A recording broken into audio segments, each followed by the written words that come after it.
We very nearly lost one of the wonders of the world. The humpback whale was efficiently slaughtered until there were only a few thousand left. But in one of the great success stories in conservation, the humpback is making a comeback. It's a good thing, too, because what we've learned about them lately makes the humpback one of the most fascinating animals ever to grace the earth.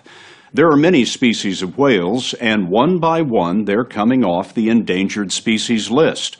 Whale hunting is rare today, but there is still a place on the high seas where there is a battle to eliminate the last vestiges of whaling.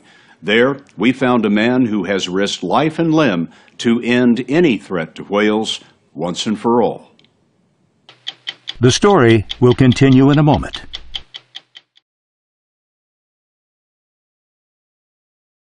Hang on.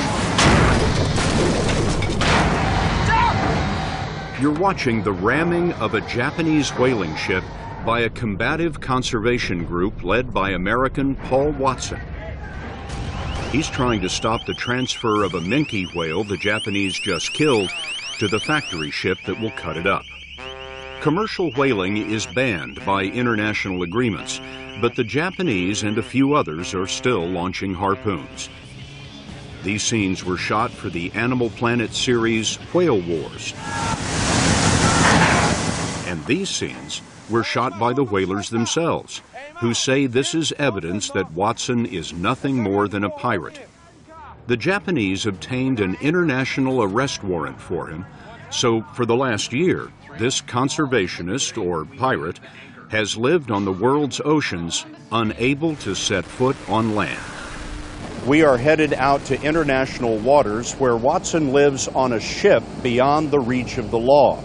But before he would meet with us, we had to agree that we wouldn't say where we are or even what ocean this is.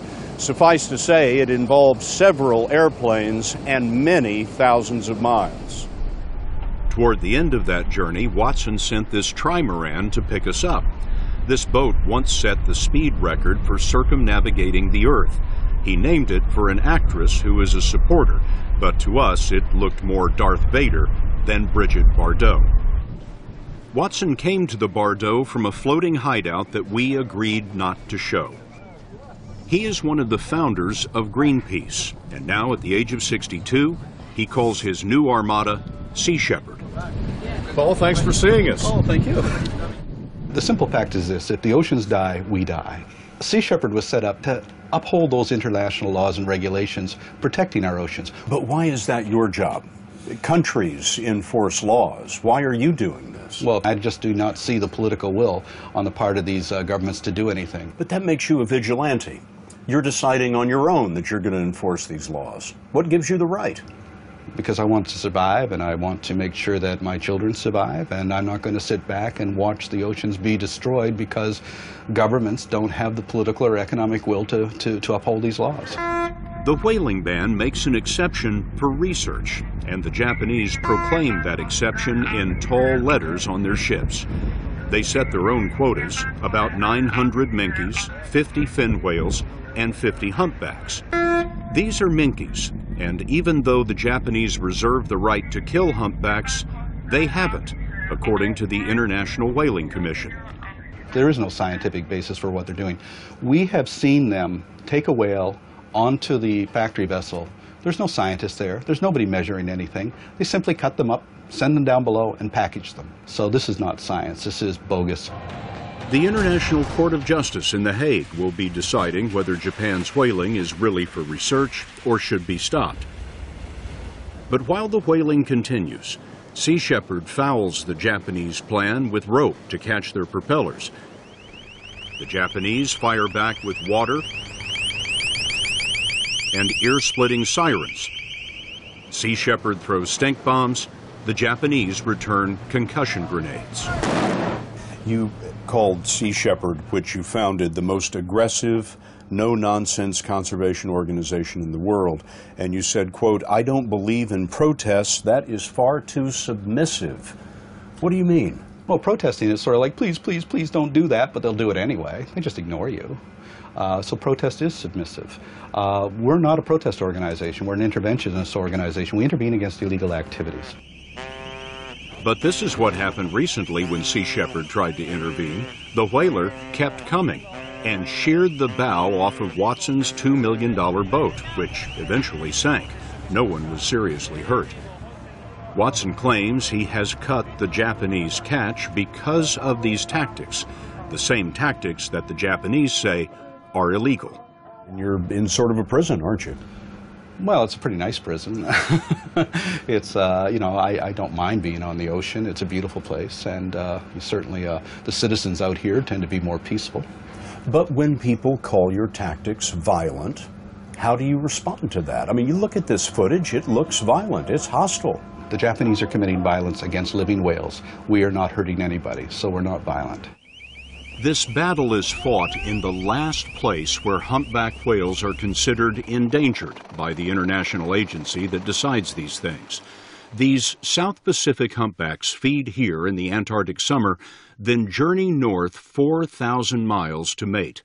This is where much of the research is done, around a speck on the map called Rarotonga.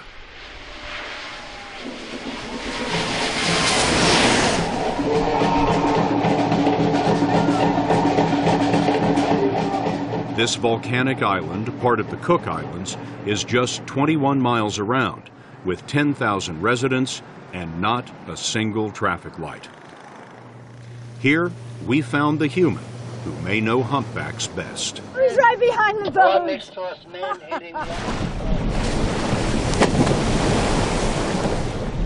Hello, beautiful.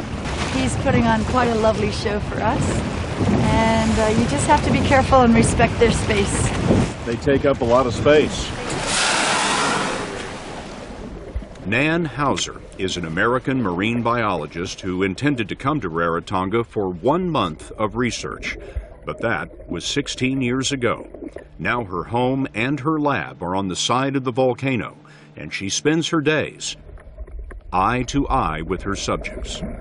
As you watch them, as you see these massive animals and look at them in the eye, and they're looking at you, and they've never seen what a human looks like before, and so they're curious about you, and you're curious about them. Humpbacks are acrobats. Their fins are like wings up to 20 feet long. They cooperate with each other to hunt for the krill and small fish that they eat by the tons.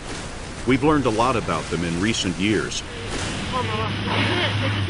And some of what we know is because Nan Hauser risked her life to discover it. She's part of an international mission to harpoon humpbacks with small satellite transmitters. That rubber boat feels tiny next to an animal 50 feet long that weighs 79,000 pounds. You got it? Didn't get him. You sure? It's in. It's in.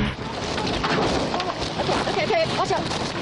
It's very, very dangerous. All they have to do is pick up their tail and give you a good whack, and all your bones are broken and your organs are ruptured. So it's very scary, very, very scary. My heart is pounding. When they surface to breathe, the transmitter stuck in their blubber sends a signal. Now we know that humpbacks can travel 10,000 miles a year. That's the world record for a mammal.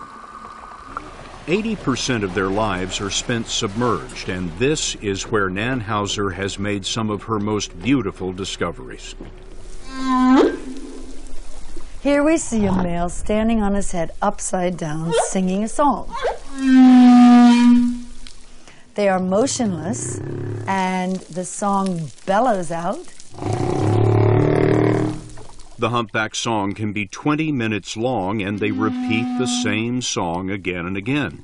Males in one region will all sing the same song the same way, but next year they'll return with a new composition. So this is air somehow moving around inside their heads that's making this sound. Correct. Even though they don't have vocal cords. Correct. It's almost, I think, like taking a balloon full of air and going...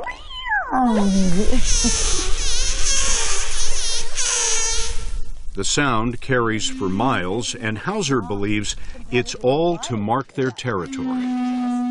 they take turns singing, perhaps to say, my lungs are bigger, I can hold my breath longer, I can sing a more beautiful song, I'm the dominant male, I'm going to sing here, so you move away and sing somewhere else. Can you do some of the sounds that you've heard? I think the most common whale sound is kind of the but we get everything. We've even had the laughing monkey, creaky doors.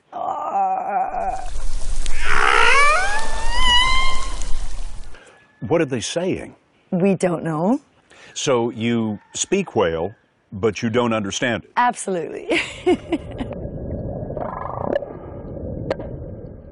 But she does understand a calf's jaw-clapping anger.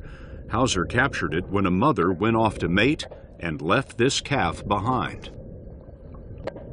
He does a small jaw clap right here. What does that mean? Oh, well, now I know it means I'm upset and I'm going to have a little bit of a temper tantrum. You can see him, hear it? He's saying, pay attention to me. Exactly. Humpbacks give birth to one calf a year, so their comeback has been slow but steady.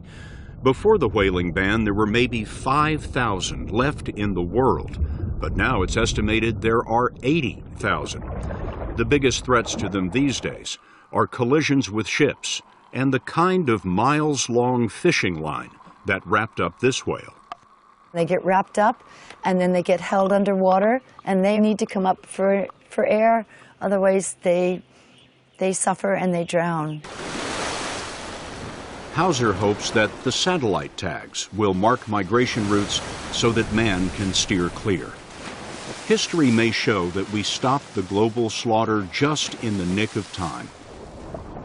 Humpbacks are now found in every ocean, their numbers back to about 30% of what they had been before whaling. It's a sign that a fascinating and beautiful part of the planet is on the mend.